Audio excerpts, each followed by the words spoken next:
beyik Tanrım, bize iyicek çorumuzu merhamet et.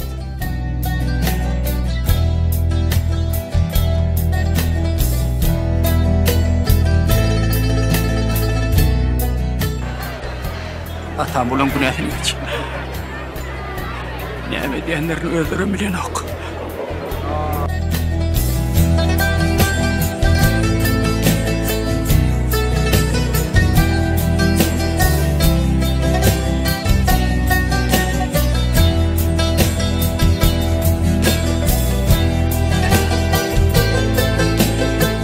Men sizin aranızda kurumda Musa Peygamber'in kanunlarını hem de könülün aydanlarını men hakta ondan yalkayıcı elek olur hem üçüncü gün yine de direler hem de on vağız nesihatlarının hormatını Yerusalim'den maslap hem malklar tövbe derler.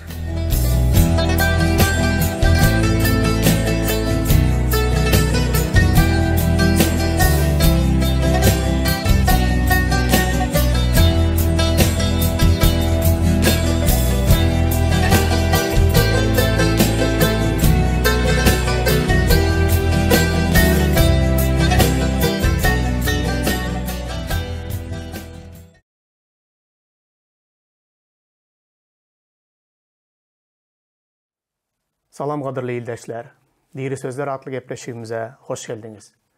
Bugünkü programmamızın esası teması bu zınada tutulan ayal varada bolar. Mukaddes kitaptan zınada tutulan ayal varadaki bu hekayany ilki okumak isleyen ve bu varada sizin bilen giňişleyin gürrüň etmek isleyen. Bu yazgıda İsa bunu Yahya'nın hoş havarı 8. babda diye zınada tutulan ayal varadaki gürrüň şeyle başlaya. İsa Zeytun dağına gitti. Dağından yine ibadatxanaga vardı. Ähli halk onun yanına geldi. İsa onlara sapak vermeye başladı. Kanunçular bilen fariseyler zina üstünde tutulan bir ayalı alıp geldiler. Onlar onu ortada duruzdular ve İsa yüzlenip şeyle dediler. Muallim, bu ayal zina üstünde tutuldu. Musa kanununda bulur yağlıları daşlap öldürmeyi buyuruptur. Sen näme diýersiň? Olar bunu İsa'nı sıynap ayıplamak için bir tutarryk tapçak olup aýtdylar. Emma ol egilip barmagy bilen yere bir zatlar ýazýardy. Ondan soramagy dowam ettirenlerinde İsa dikilip, sizin aranızda kimin günahı yok olsa bu ayalla daşı ilki şol atsın diýdi. Ol yine de egilip yere yazmagy durdu. Bunu eşidenlerinde vicdanları ıncalıksızlandı. Yaşulusundan başlap soňkysına çenli yeke-yekeden gittiler. İsa yeke kaldı. Ayal hem şol ýerdedi. İsa dikelende ayaldan başka hiç kimi görmän soň ona naçar, yankılar hanı, sana hiç kim ceza bermedi mi diýdi. Ayal, ey ağa, hiç kim diýdi. İsa, onda sana men hem ceza bermeýärin. Gidiver, yöne, indi günah iş etme diýdi. Şu vakada biz İsa'nın görkezen iň ulu merhemetini görýäris. Aslında bu vakany dünyada ähli adamlar gowy görýärler. Hatta İsa Mesih'e inanmayan adamlarım İsa'nın şu tayda görkezen merhemetini söýýärler. İsa'nın şu tayda görkezen rehimini, onun bağışlamasını, onun bu taydaki bolan wakany hatta İsa Mesih'e iman etmedik adamlar da gowy bilýärler ve tanaýarlar. Emma yanlış ulanýarlar. Bu yerde yazılan zatları biz giňişleyin seredelin ve näme diýjek bolar İsa bu yerde. Köplenç biz adamlar pikir edýäs.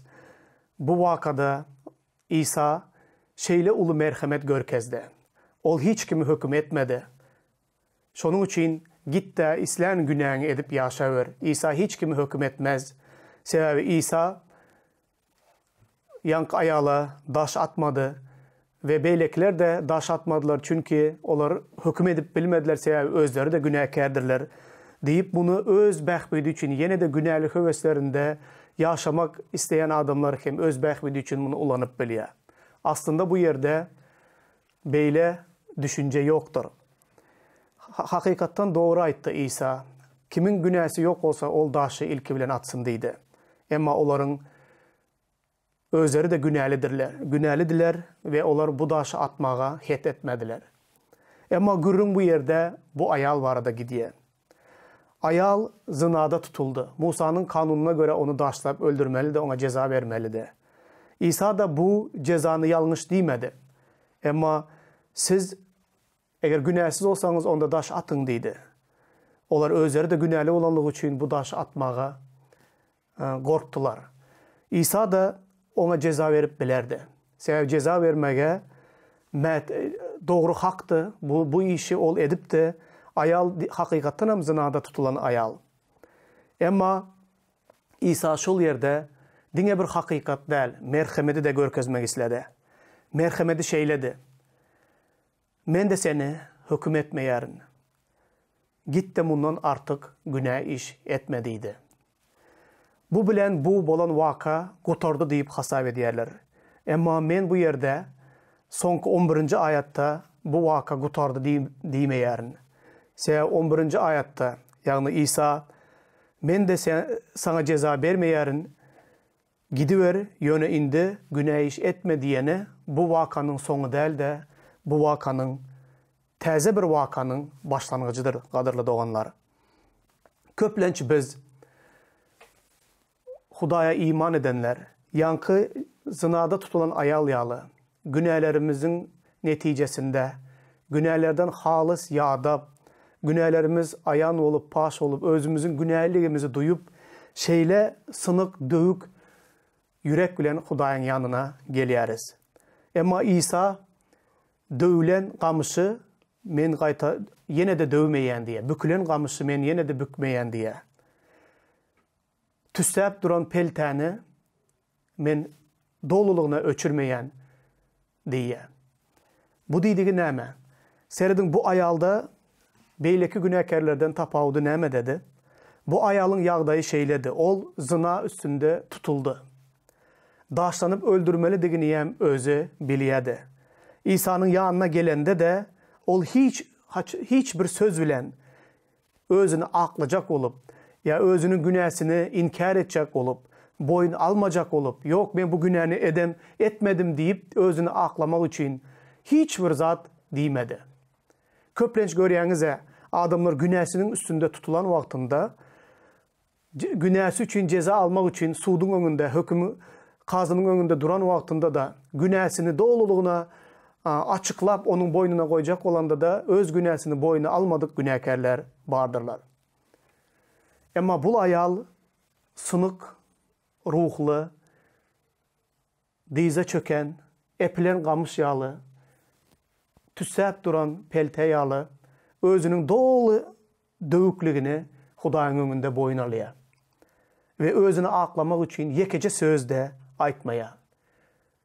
Eğer ceza verseniz, men ceza için bu cezanı hak ediyorum çünkü men günahda tutuldum. Eğer merhamet etseniz, onda beni bağışlap bilersiniz diyen ýagdaýda İsa'nın önünde durdu. İsa da bu ayalın dövüklüğüne, onun günahlarını tova ediyendigine, günahlarını ökünüyendigine görenden soň bar gidiver menem sana ceza berjek del, bundan artık günah etme deyip aytdı. İsa'nın merhameti bu ayat bilen başlaya. İsa bu ayalın durmuşunda täze bir sahipa başlatdı.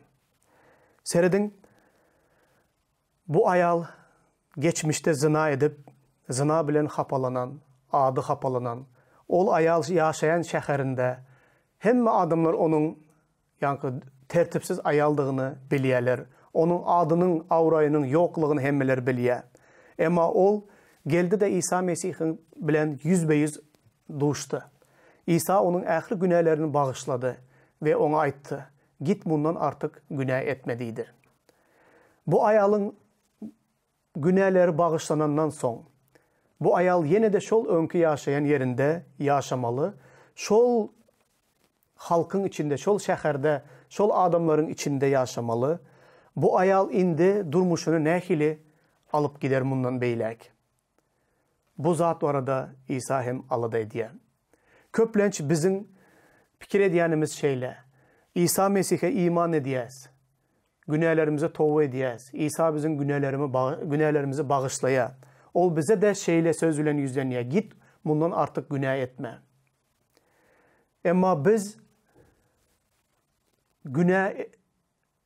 günahly durmuşumuzdan doğulu arasalanıp ya da başka çaydanımızda günahımız bağışlanandan sonra yine de öğran şol bir günaha yıkılyan adamlar var. Hiç bolmanda da günahları bağışlanandan sonra yine şol seni tanayan, seni bilyen, senin geçmişteki eden günahlarını bilyen adamların arasında ya da şol dostların, şol goňşuların, şolar bilen bilerikde, şoların arasında yaşamaklık gatı kıyın bolýar. Şonun için İsa adamın günahlarını bağışlanan wagtynda adamın şol günaha iteklen sebäpleri bilen de olary da aradan ayırmak isleýär. Gelin aydalyň doganlar.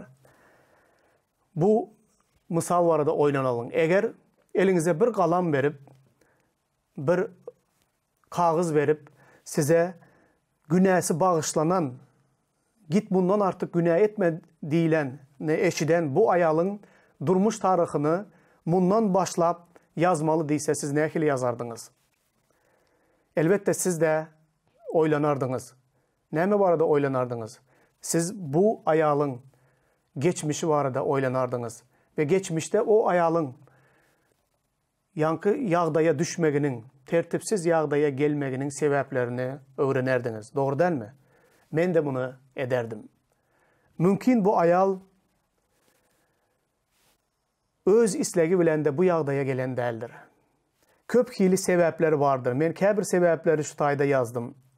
Belki bu ayal pulu yokluktan, yoksuzluktan, alade diyen adamı yok, eri yok, belki yaz çağları var, çağlarını ekleyecek olup, umuman aydan wagtynda yoksuzluktan bu işe baş koşandır. Böyle zat bolup bilýärmi? Elbette bolup bilýär. Häzir köp yerlerde, köp şeyle tertipsizlik bilen meşgullanýan, tertipsiz ayalların hemmesini bir hili göz bilen görmek gatı näde doğru olar.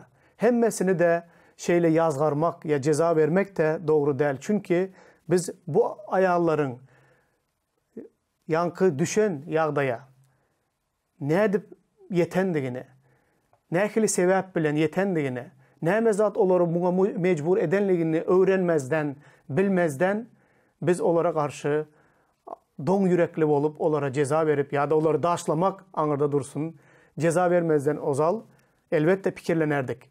Doğru değil mi?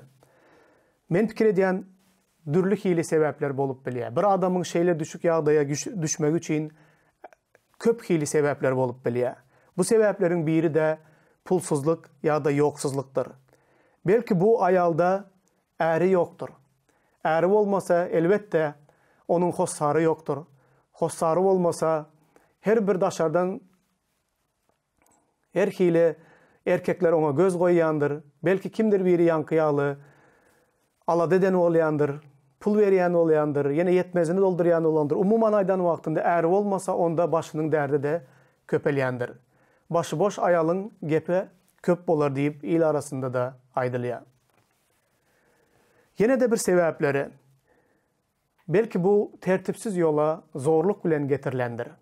Dünyada häzir biz şeýle ýagdaýlar gatı köp görýäs. Adamlar sana daşary ýurtda iş berjek, daşary ýurtda sana yine bir zat berjek diýip ýaş gelin gyzlary aldap, elinden pasportlaryny, dokumentlerini alıp, soňam baryp şoň ýaly erwet adamlaryň eline düşüp, yankı erwet ýollara zorluk bilen, mecburluk bilen girizip olary şeýle kul şekilinde saklap, bu tertipsiz yola zor bilen girkizilen ayallar da dünyada gatı köpdür. Beýle ýagdaýda bolup biler. Belki hiç haçan bu ayal söýgü gören däldir. Atası enesi tarapından söylen hem däldir. Her bir seni söýýän diýen erkegiň sözüne ynanyp bulaşyp gidenligine bilmänem galandyr.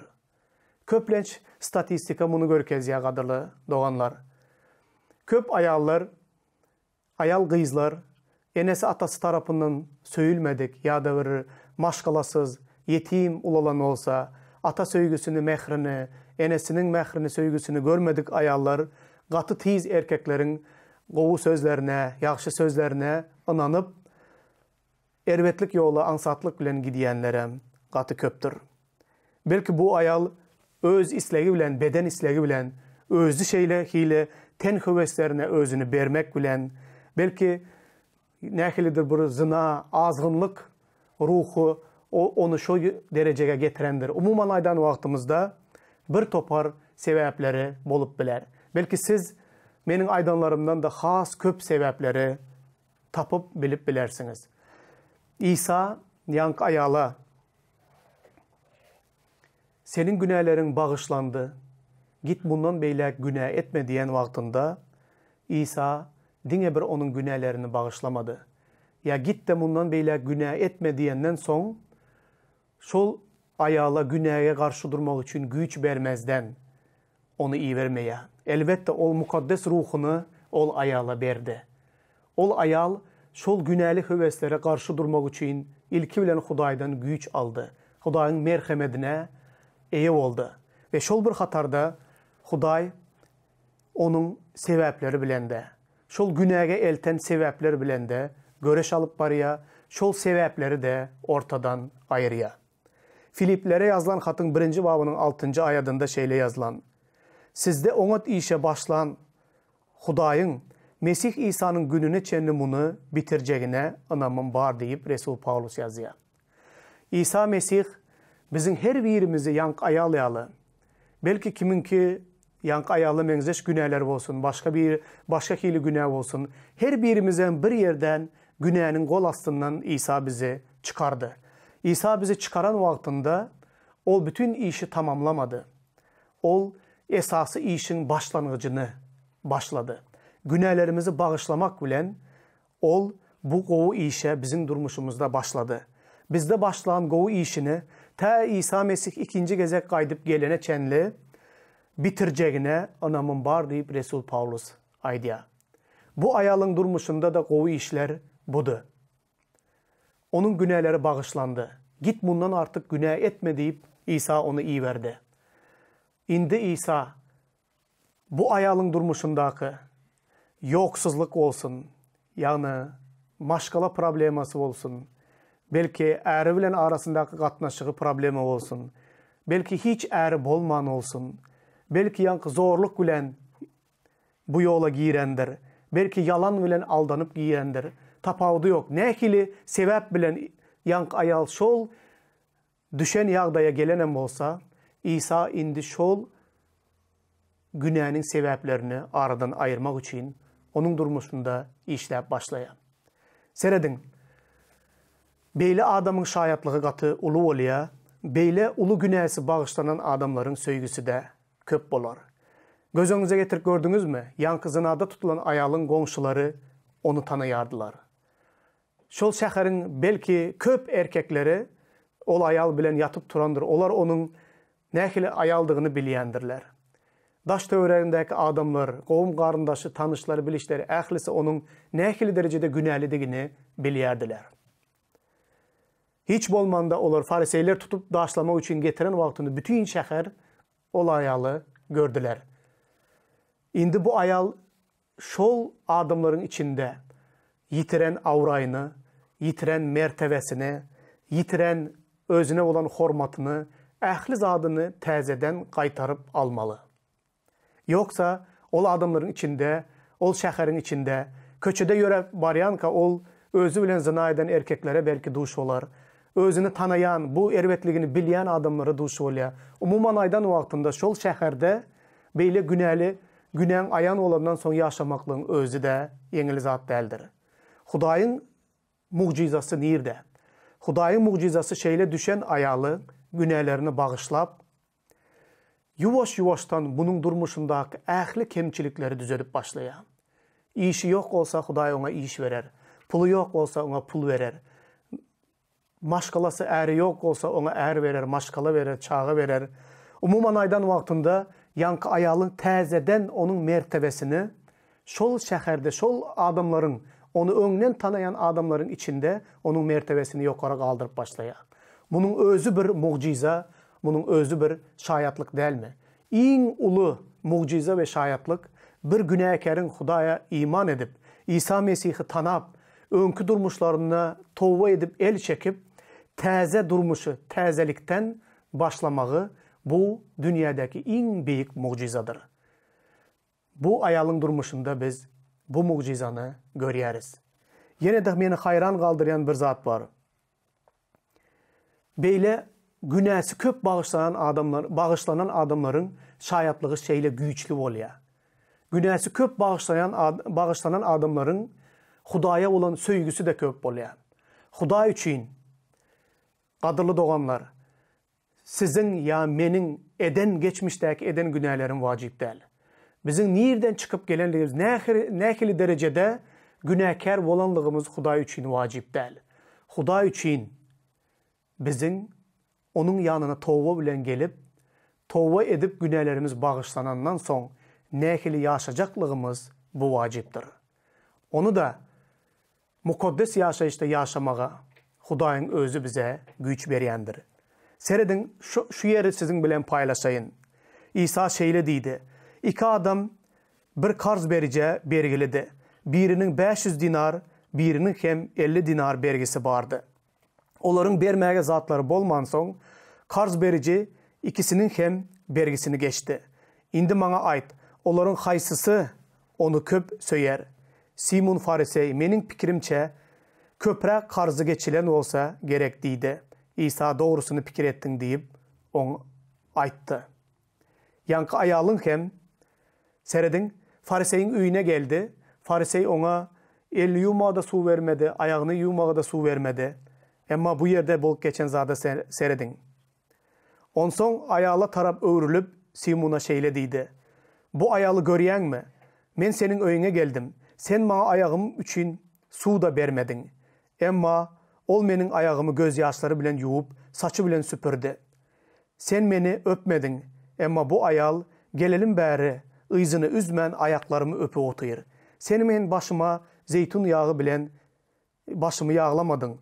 Emma bu ayal ayaklarımı ysly yağ bilen yağladı. Şonuň üçin sana aýdýaryn, onun köp bolan günäleri geçildi. Onun köp söýýänliginiň sebäbi ine şunda. Emma kimin az günäsi geçilse, ol az söýer. Ayala olsa senin günälerin geçildi, diýdi.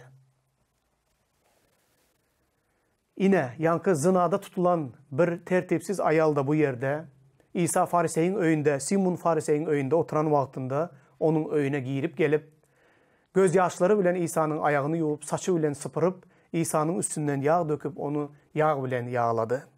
İsa diýdi: Kimin günäsi köp bağışlanan olsa onun söýgüsü de köpdür. Farisey ona elini yumağa da su vermedi, ayaklarını süpürmege de hiç saat vermedi, yağ bilen onu hiç yağlamadı. Diýmek ki Farisey özüne men dogruçul diýip hasap etdi. Ol İsa'ga mäteşligi onun yoktu. Emma günäkär ayalyň günäsi de köpdi, günäsi de köp bağışlandı. Onun söýgüsü de köp ve ol öz söýgüsini şeýle açyktan açyk beýan etdi. Bu nähili täsin zat. İsa ýene de aýtdy Mattanyň hoş habary 9-njy bab 12-nji aýatda. Men dogry adamlary däl de günäkärleri towba çağırmaga geldim diýdi. Gadyrly doganlar, ine İsa Mesihiň görkezen beýik merhemeti we söýgüsi. İsa biziň diňe günälerimizi bagışlap, bize ebedi ýaşaýyşy, cennetdäki ýaşaýyşy bermäge gelmedi. İsa biziň günäkärleriň, günäniň bize salan yaralaryny, bize günäge itergi beren sebäpleri, umuman aydan wagtynda bizi dolulugyna günäh höweslerinden, geçmişimizdäki bar olan yaralardan, yüregimizdäki bar olan yaralardan ählisinden azad etmäge geldi. Diýmek, bunu näme meňze deýin? İsa bizi yencilen, urulan, yankı köçede yatan, garakçılaryň egin eşigini sıpırıp alıp özünde öler ýagdaýda urup zyňan adamı yalı, köçede zıngılanlığı yerden bizi halas etti. Bizi näme? Keselhanaya getirip, ol yerde bizim kesellerimize şifa vermez mi? Elbette berer. Ol bizim kesellerimize de şifa vermek için haçta kan döktü. İsa'nın döken mukaddes kanı sayesinde, olar döken kanı arkalı bizim ähli yaralarımız hem şifa taptı. İsa bizim her birimizin durmuşumuza ulu mucize ediyor. Ol bizim için geldi.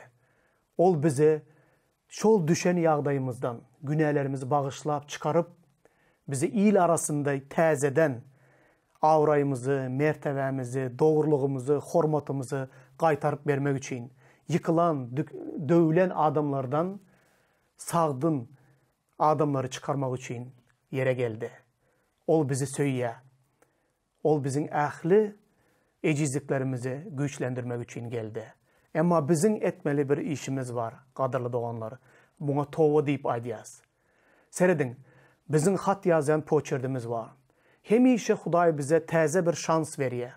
Təzə ağ kağızı veriyor da, təzə durmuş başlamak için şans veriyor. Ama köplenç adamlar, Xuday ne çekecek şans verse de, yine eline qalam alıyarlar da, şol önkü poçerdi bilen yazmağa başlayarlar. Demek ki, təzə kağız bilen başlamaklık bu çözgüt değil. Adam poçergini düzeltmeli. Adam poçergini düzeltmese, onda şol geçmişteki eden yanlışlığındaki yanlışı yine de təzə kağıza da şol bir poçerk bilen yazar. Şonun için tova deyilen zat budur doğanlar. İsa senin günahlarını bağışladı. Ol sana təzə yaşayış verdi. Yine de şol önkü hili pikir edişin yağlı pikir etsen. Yine şol önkü hili etmeli del günahlarını etsen. Şol önkü hili günahlı dostların bilen tirkeşsen, günahkar adamlar bilen bir yerde otursan, durmuşunu, pikirlenişini, hareketlerini, ähli zadını üytketmesen, yine de təzə veren yaşayışını da, Xudayın təzə veren kağızını da yine de bulap, bulaştırarsın, günah bilen bulaştırarsın. Tova demek, umuman pikirlerini üytketmek, yüreğinin niyetlerini üytketmek ve təzədən durmuş başlamaktır. Xudaydan güç sonra, qoy İsa Mesih'in görkezin ulu merhameti ve söygüsü ve şayatlığı senin durmuşunda da bolsun. Senin geçmişini tanıyan adamlar bunu hakikattan da İsa Mesih üytketti deysenler ve Xudayın adı şöhratlansın. Amin.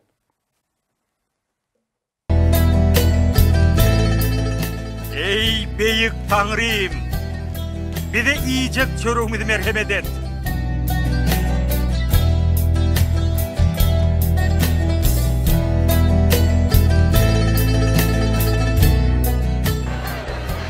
Atam bulan günahını geç. Näme diýenlerini öldürüm bilen ok.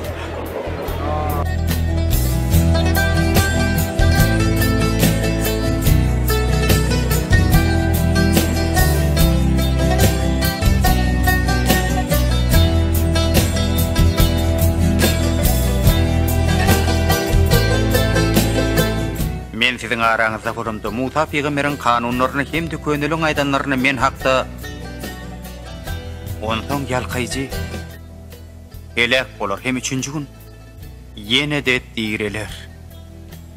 Hem de on wagaz nasihatlarının hormatına Yerusalim'den maslap hem malklar tövbe derler.